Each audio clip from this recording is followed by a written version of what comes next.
The desert air shimmered, a hazy curtain drawn across a landscape baked to a crisp under the relentless Arizona sun. My beat-up Jeep, affectionately nicknamed Rusty, coughed and sputtered, protesting the uneven terrain of the back road I decided to explore. Explore was perhaps too adventurous a word for get hopelessly lost while trying to find a hidden hot spring.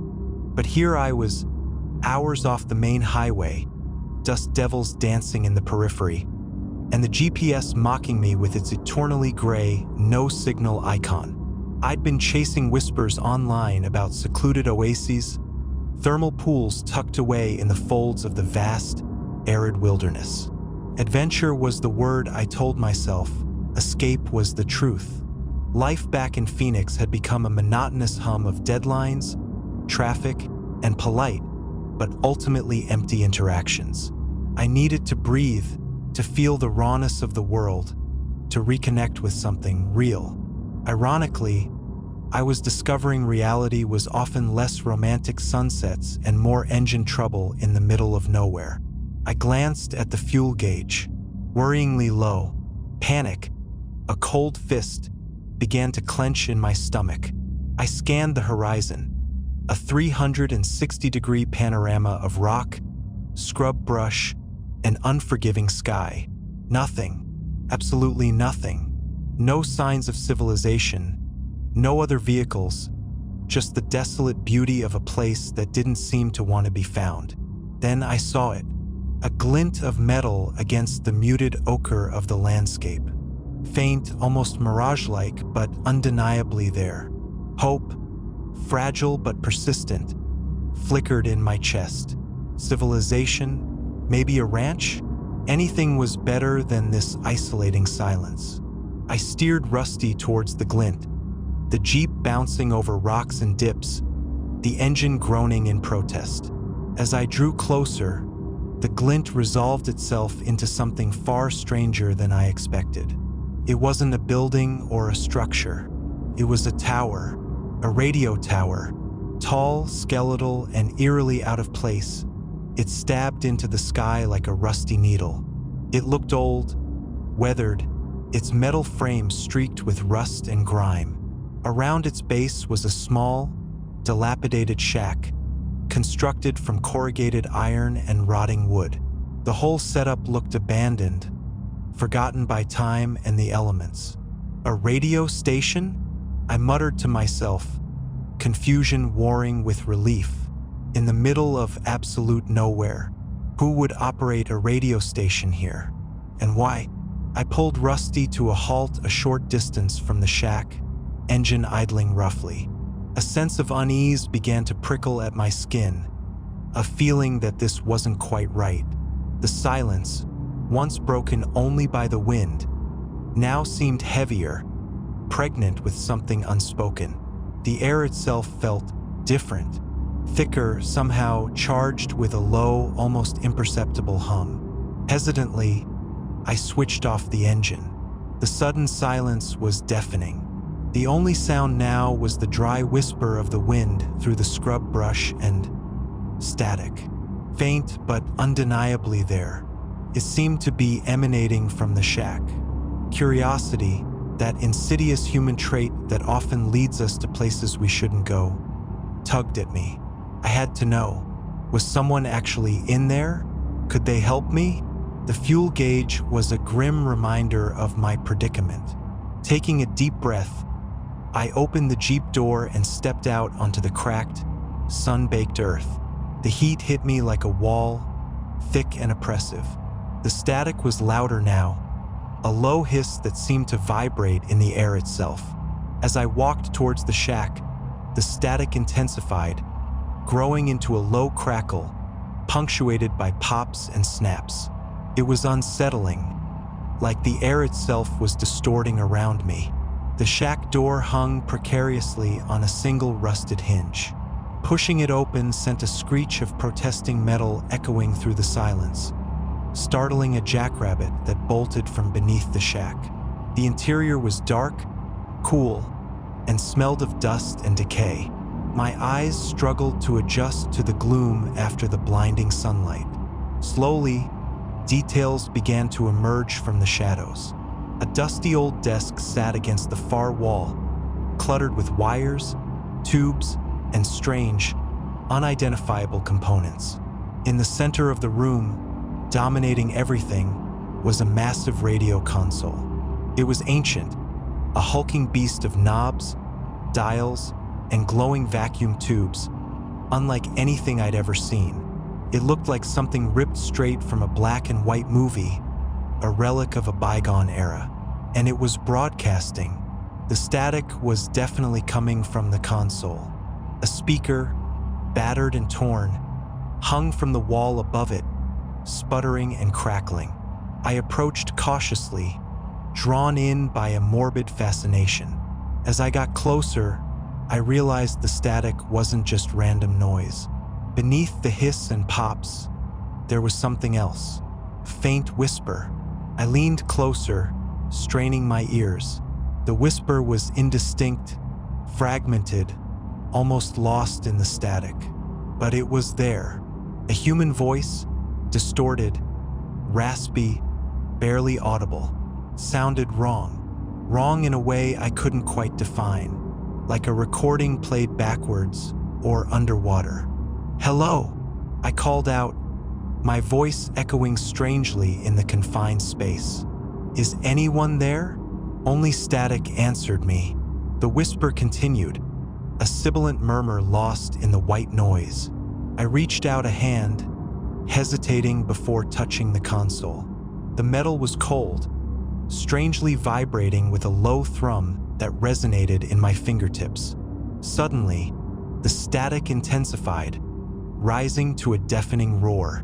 The speaker screeched, and I recoiled, instinctively stepping back. My heart hammered in my chest. Something about this felt profoundly wrong. Then, through the cacophony of static, I heard it. Clearly, distinctly, impossibly. A voice, no longer a whisper, but a clear, resonant voice, cutting through the noise like a knife through butter. It was male, deep, and strangely intimate, like it was speaking directly into my ear, even though it was coming from the speaker across the room. "Ethan," it said. My blood ran cold. I froze, every muscle in my body locking up. My name. It knew my name. How? There was no one here, just me and this thing, this radio station in the middle of nowhere. "Who's there?" I stammered, my voice barely a whisper. "Who said that?" The static subsided slightly, the voice remaining clear and unwavering.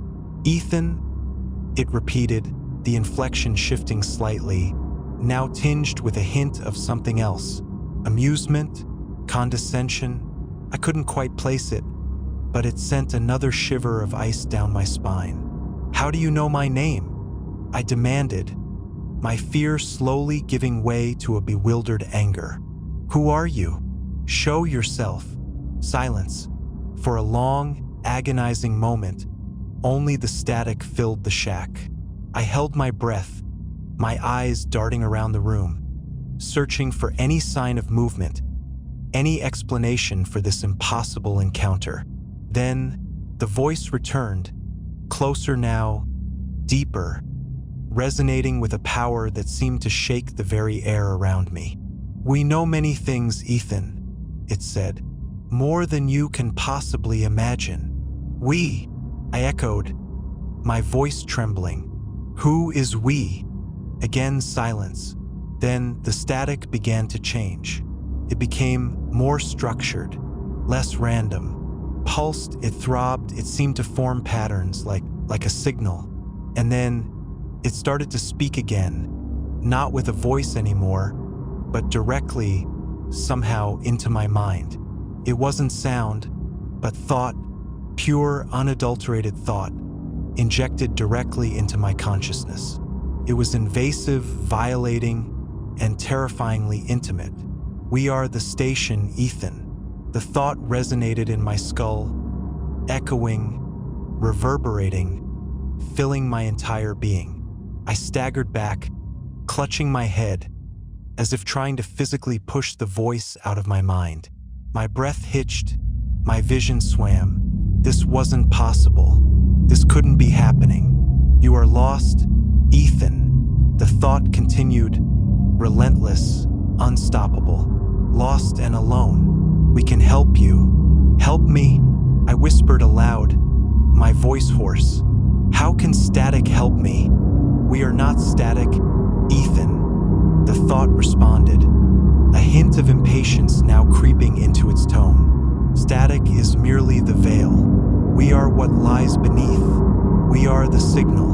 We are knowledge. We are more. Terror, pure and unadulterated, flooded through me. This wasn't just some strange radio station. This was something else. Something wrong. Something ancient and malevolent.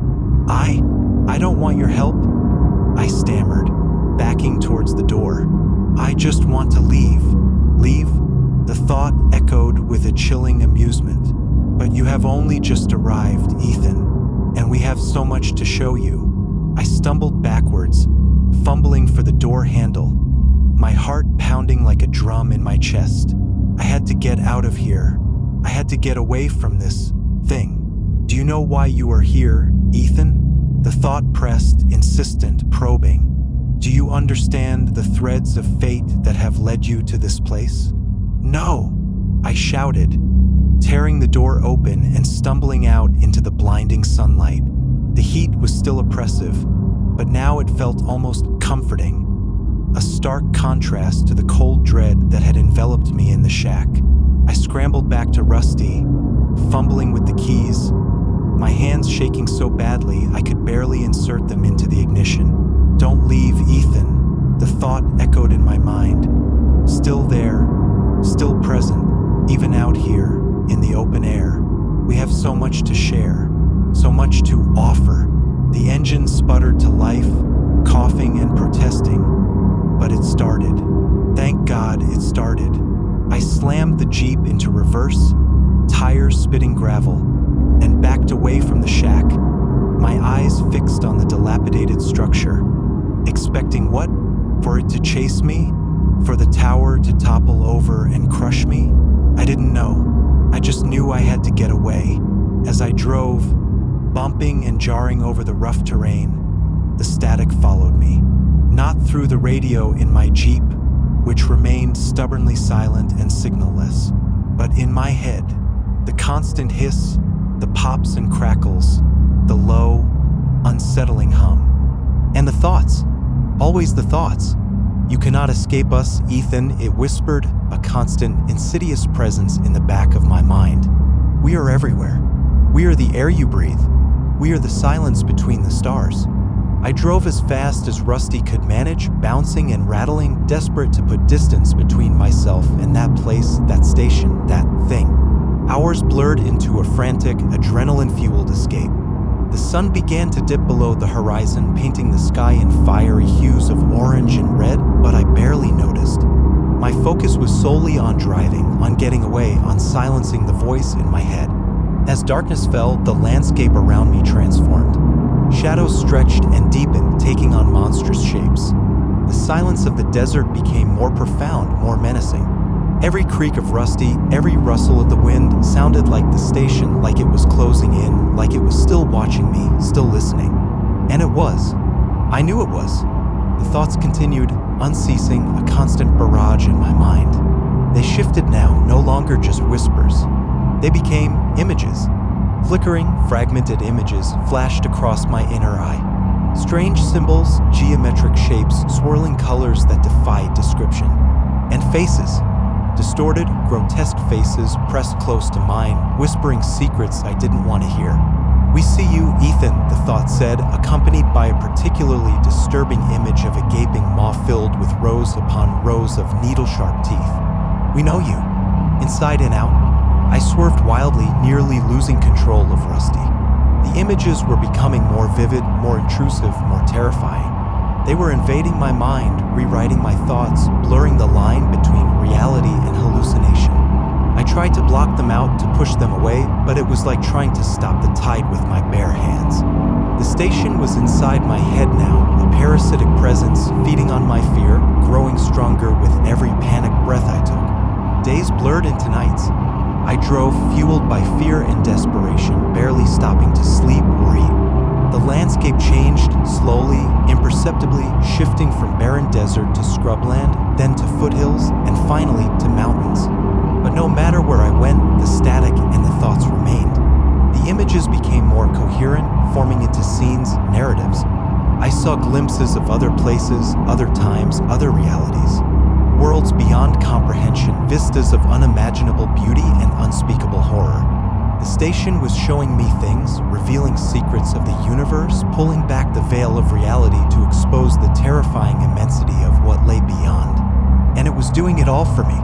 For you, Ethan, the thought echoed, now laced with a sickening sweetness, a cloying intimacy that made my stomach churn. We are sharing our knowledge with you, granting you access to the truths of existence. But it wasn't knowledge I wanted. It was madness. It was unraveling my sanity, stripping away my sense of self, replacing it with something alien. Something cold, vast, and utterly indifferent to human concerns. I started to forget things. My memories, my past, my identity began to fade like old photographs bleached by the sun. Ethan, the name, became just a sound devoid of meaning. I looked in the rearview mirror and saw a stranger staring back, gaunt, hollow-eyed, haunted. The station's influence was growing stronger, its grip tightening. The thoughts became commands, no longer suggestions or offers, but directives, expectations. Stop, Ethan, it commanded, the thought sharp, insistent. Turn around. Come back to us. No, I whispered, my voice weak, barely audible. I won't. Disobedience is inefficient, Ethan, the thought replied, a chilling patience in its tone. We have shown you so much. We have opened your mind to possibilities beyond your comprehension. And yet you resist. Why? Because it's wrong, I stammered, the words catching in my throat. It's evil. Evil is a human construct, Ethan, the thought replied dismissively. A limited, flawed perspective. We are beyond good and evil. We simply are. Come back, Ethan, it repeated, the command now laced with an undeniable pressure, a psychic force that felt like it was crushing my skull. Return to the station. Complete the connection. Become one with us. I gripped the steering wheel tighter, my knuckles white, my body trembling with exhaustion and terror. No, I repeated louder this time, a desperate act of defiance. I will not come back. Very well, Ethan, the thought sighed, a soundless, psychic sigh that echoed in my mind with the weight of cosmic disappointment. If you will not return to us voluntarily, then we will come to you. A new wave of terror washed over me, colder, more profound than anything I'd felt before. This wasn't just a threat. It was a promise. And I knew with a chilling certainty that the station always kept its promises. The static intensified, becoming almost unbearable, a roaring white noise that threatened to shatter my eardrums even though it was all inside my head. The images became more chaotic, more violent, swirling into a vortex of colors and shapes that pulled at my sanity, dragging me down into a deepening abyss. And then I saw it, in the rearview mirror. Reflected in the glass, behind me, closing in fast, was something impossibly wrong. Not a vehicle, not an animal, not anything I could recognize or comprehend. Just a distortion, a ripple in reality, a shimmering, pulsating wave of something. It was difficult to focus on, to define, because my mind recoiled from it instinctively, screaming that it should not exist, that it was an affront to the natural order of things. But it was there, closing in. The station was coming for me. Not through the airwaves, not through the radio waves, but physically, manifesting itself in reality, reaching out to claim me. Desperate, I slammed my foot on the accelerator, pushing Rusty to its absolute limit, the engine screaming in protest, the tires spitting gravel as I careened around a sharp bend in the mountain road. I glanced back in the mirror again. The distortion was closer now, larger, more defined. It was coalescing, solidifying, taking shape. And as it did, as my mind, warped and twisted by the station's influence, struggled to interpret the impossible sight, I began to understand. It wasn't just a distortion. It was the tower, the radio tower. But not just the tower, the entire station. The shack, the console, the wires, the tubes, everything. uprooted, detached from its desolate location, and moving. Floating through the air, suspended in some unseen field of force, propelled by some unimaginable power. And it was coming for me. The thoughts in my head reached a fever pitch, a cacophony of whispers, commands, and promises, all swirling together into a maelstrom of psychic noise that threatened to drown my consciousness. "We are coming, Ethan," it screamed, the thought echoing with triumphant glee. "You cannot escape us now. You are ours." I gripped the steering wheel, tears streaming down my face, my vision blurring with fear and exhaustion. I knew it was over. There was nowhere left to run, nowhere left to hide. The station was too powerful, too vast, too other, and it was coming to claim me. The distortion in the rearview mirror was almost upon me now, filling the entire frame, blocking out the landscape behind. I could see the tower clearly now, looming closer and closer, its rusty metal frame glinting in the moonlight, the shack dangling precariously beneath it, the speakers still crackling and sputtering, spewing out its insidious static. And as the station drew level with Rusty, as its shadow fell over my Jeep, as the psychic maelstrom in my head reached its crescendo, I heard, for the final time, the voice. Clear, resonant, intimate, and utterly terrifying. "Welcome home, Ethan," it whispered. And then everything went black. The static consumed me. The images overwhelmed me. The thoughts devoured me. I was no longer Ethan. I was something else. Something more. Something of the station. The Jeep, driverless and abandoned, veered off the road, crashing into the trees, its headlights extinguished, its engine silent. The station, a silent, spectral edifice, hovered above the wreckage for a moment, then, with a barely perceptible shimmer, vanished, leaving only silence, and the faint, almost imperceptible whisper of static in the cold desert air. A static that knew your name. A static that was always listening. A static that was always waiting. For you.